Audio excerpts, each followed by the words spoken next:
The Wealth of Nations by Adam Smith. The greatest improvement in the productive powers of labor and the greater part of the skill, dexterity, and judgment with which it is anywhere directed or applied appear to be the effects of the division of labor. To take an example from a very minor manufacture, a worker not educated to this business nor acquainted with the use of the machinery employed in it could scarcely, perhaps, with his utmost industry, make 1 pin in a day, and certainly could not make 20. But in the way in which this business is now carried on, it is divided into a number of branches, of which the greater part are likewise peculiar trades. One man draws out the wire, another straights it, a third cuts it, a fourth points it, a fifth grinds it at the top for receiving the head. To make the head requires 2 or 3 distinct operations. To put it on is a peculiar business. To whiten the pins is another. It is even a trade by itself to put them into the paper. I have seen a small manufactory of this kind where 10 men only were employed, and where some of them consequently performed 2 or 3 distinct operations. But though they were very poor, and therefore poorly equipped with the necessary machinery, they could, when they exerted themselves, make among them about 12 pounds of pins in a day. There are in a pound upwards of 4,000 pins of a middling size. Those 10 persons, therefore, could make among them upwards of 48,000 pins in a day. Each person, therefore, making a 10th part of 48,000 pins might be considered as making 4,800 pins in a day. This great increase of the quantity of work, which, in consequence of the division of labor, the same number of people are capable of performing, is due to 3 different circumstances. First, to the increase of dexterity in every particular worker. Secondly, to the saving of the time which is commonly lost in passing from one species of work to another. And lastly, to the invention of a great number of machines which facilitate and abridge labor and enable one man to do the work of many. This division of labor, from which so many advantages are derived, is not originally the effect of any human wisdom, which foresees and intends that general opulence to which it gives occasion. It is the necessary, though very slow and gradual consequence of a certain propensity in human nature, which has in view no such extensive utility, the propensity to trade, barter, and exchange one thing for another. As it is by treaty, by barter, and by purchase, that we obtain from one another the greater part of those mutual good offices which we stand in need of, so it is this same trading disposition which originally gives occasion to the division of labor. As the division of labor arises from a propensity to exchange, so the extent of this division must always be limited by the extent of that propensity, or, in other words, by the extent of the market. When the market is very small, no person can have any encouragement to dedicate himself entirely to one employment. When the division of labor has been once thoroughly established, it is but a very small part of a man's wants which the produce of his own labor can supply. He supplies the far greater part of them by exchanging that surplus part of the produce of his own labor, which is over and above his own consumption, for such parts of the produce of other men's labor as he has occasion for. Every man thus lives by exchanging, or becomes in some measure a merchant, and the society itself grows to be what is properly a commercial society. But when the division of labor first began to take place, this power of exchanging must frequently have been very much hindered and complicated in its operations. One man, we shall suppose, has more of a certain commodity than he himself has occasion for, while another has less. It is probable that they would, in this case, be willing to barter one for the other. But if this latter should not happen to have anything that the former stands in need of, no exchange can be made between them. In order to avoid the inconvenience of such situations, every prudent man in every period of society, after the first establishment of the division of labor, must naturally have endeavored to manage his affairs in such a manner as to have at all times by him, besides the peculiar produce of his own industry, a certain quantity of some one commodity or other, such as he imagined few people would be likely to refuse in exchange for the produce of their industry. This commodity is money, the universal instrument of commerce. There are in every society or neighborhood 3 original sources of revenue: the wages of labor, the profit of stock, and the rent of land. The price of every commodity must resolve itself into these three parts, and the whole exchangeable value must be distributed among the different persons who possess them. There is in every society or neighborhood an ordinary or average rate both of wages and profit in every different employment of labor and stock.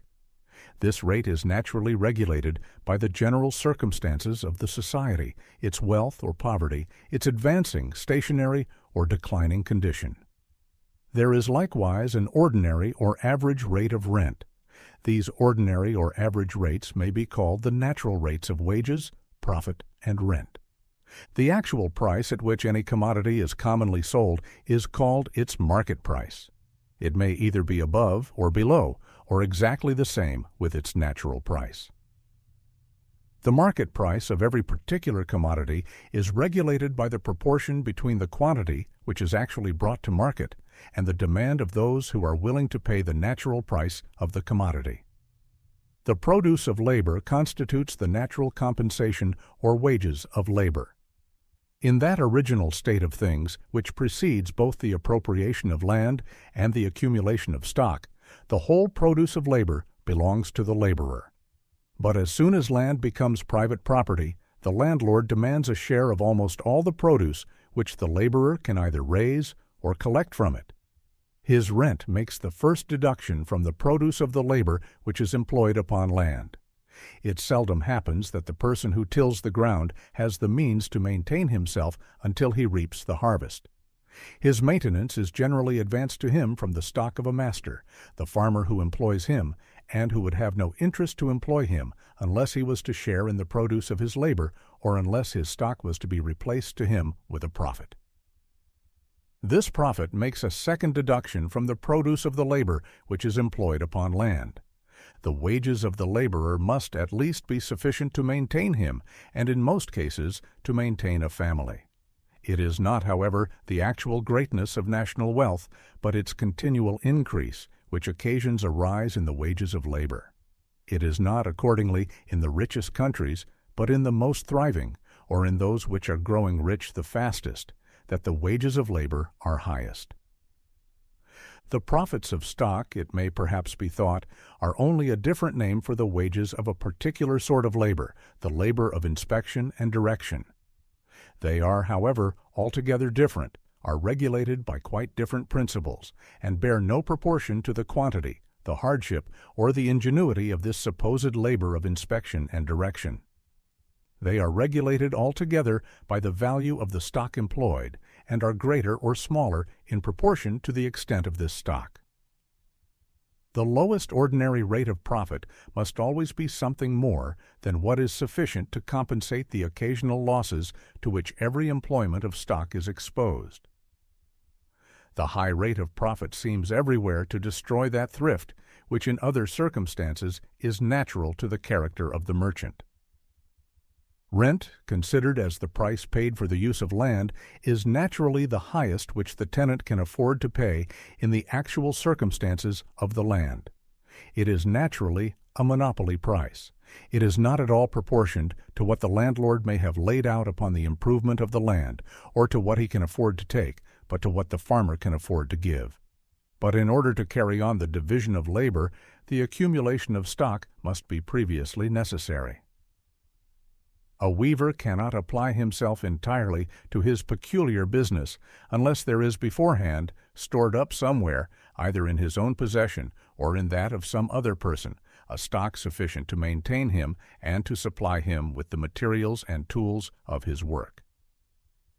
In that rude state of society in which there is no division of labor, in which exchanges are seldom made, and in which every man provides everything for himself, it is not necessary that any stock should be accumulated.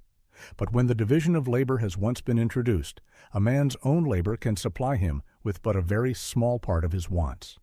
The far greater part of them are supplied by the produce of other men's labor, which he purchases with the produce, or, what is the same thing, with the price of the produce of his own. But this purchase cannot be made until such time as the produce of his own labor has not only been completed, but sold. A stock of goods of different kinds, therefore, must be stored up somewhere sufficient to maintain him and to supply him with the materials and tools of his work until such time, at least, as this can be brought about. Stock is either that portion reserved for immediate consumption, or it is capital, which is employed for the sake of future profit. This capital is of two kinds: fixed capital, which consists of machinery, buildings, and improvements of land, and circulating capital, which consists of money, provisions, materials, and finished goods, which must be sold. Money, therefore, the great wheel of circulation, the great instrument of commerce, like all other instruments of trade, though it makes a part of the capital, is itself no part of the revenue of the society to which it belongs. And though it facilitates the attainment of revenue, it is not to be confounded with it. The great object of the political economy of every country is to increase the riches and power of that country. It ought, therefore, to give no preference nor superior encouragement to the industry of the town above that of the country. The different progress of opulence in different ages and nations has given occasion to two different systems of political economy with regard to enriching the people. The one may be called the system of commerce or mercantile system, the other that of agriculture. That wealth consists in money or in gold and silver is a popular notion which naturally arises from the double function of money as the instrument of commerce and as the measure of value. To grow rich is to get money, and wealth and money, in short, are, in common language, considered as in every respect synonymous. A rich country, in the same manner as a rich man, is supposed to be a country abounding in money, and to heap up gold and silver in any country is supposed to be the readiest way to enrich it. This system of commerce, therefore, proposes two expedients for enriching a country: restraints upon importation and encouragements to exportation. By restraining, either by high duties or by absolute prohibitions, the importation of such goods from foreign countries as can be produced at home, the monopoly of the home market is more or less secured to the domestic industry employed in producing them.